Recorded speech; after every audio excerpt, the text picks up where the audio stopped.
Okay, thank you everyone for coming here this afternoon.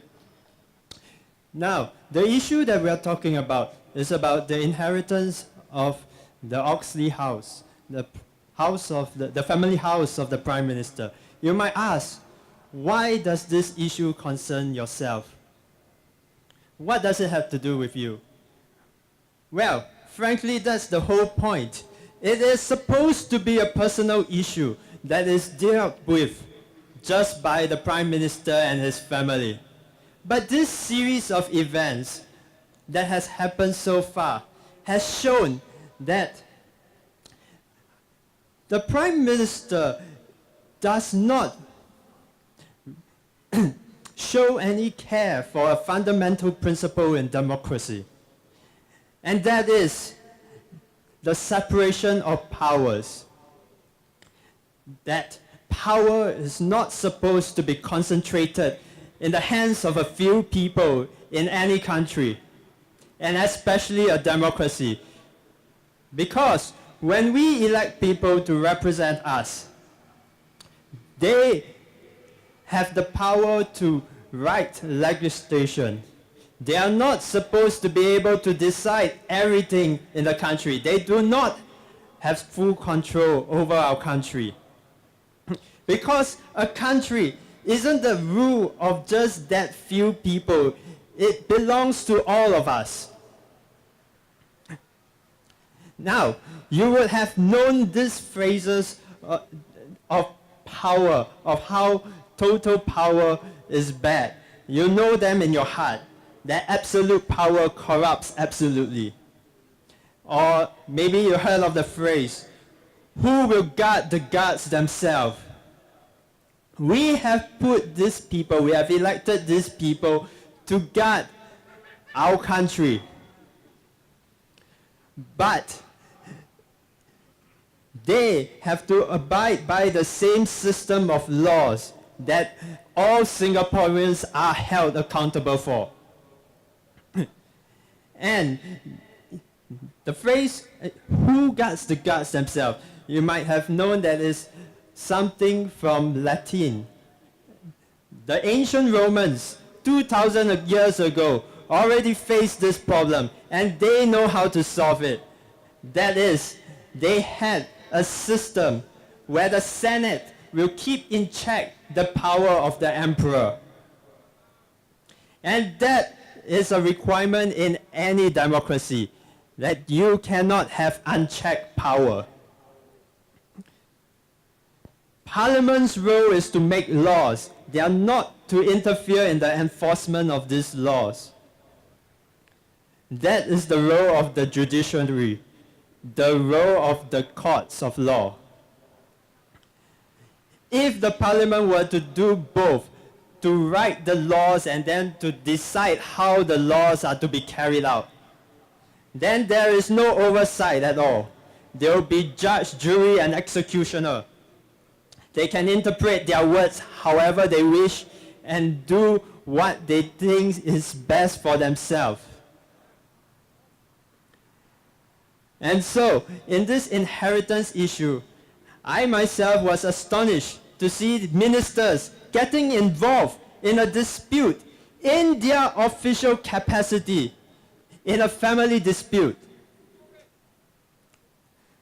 When the Prime Minister sets up his own ministerial committee to decide about the result of his family's home, the charge leveled against him is the abuse of power, that he is using the apparatus of the government beyond his scopes of duty, which is just to be there to write the laws.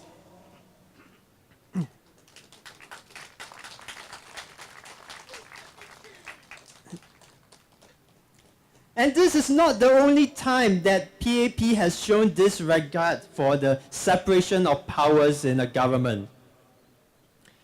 And I refer you to the Constitution. You would have known that the Singapore Constitution has had many changes. Do you know the exact number? The Singapore Constitution in our 50 years has undergone 46 amendments. That's almost one amendment every single year. The US Constitution, on the other hand, they only had one change in the Bill of Rights and 7 other separate changes. That's in their 300 years of history. Now, what is the Constitution? It is an important document specifying how power is to be divided up in a country, how one branch of government guards against the abuse of the other. What does it tell you when Singapore makes 46 changes of constitution so frequently? It shows us that our government is more concerned about preserving power than anything else.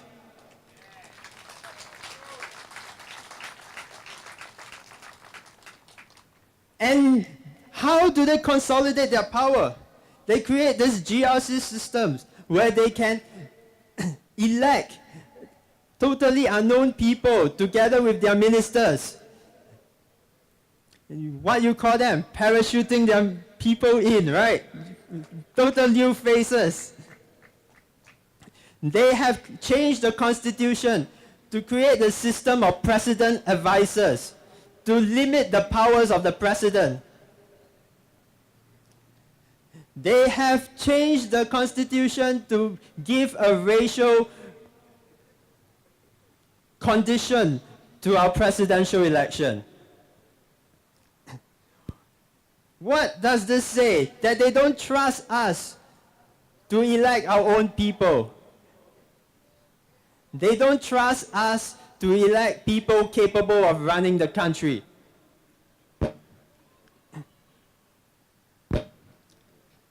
So now, the presidential decisions have to go through these presidential advisors. The president has no power on his own. Now, why then does the government, does the Prime Minister himself have the power to appoint these changes, have the power to appoint these advisors? Is it only because he is the person in charge of running the government today? That's a very dangerous form of self-justification that we must beware about.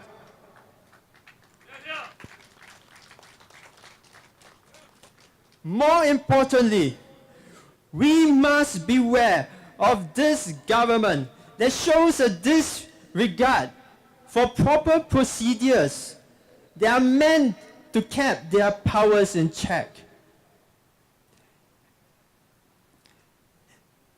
That's all. Thank you very much.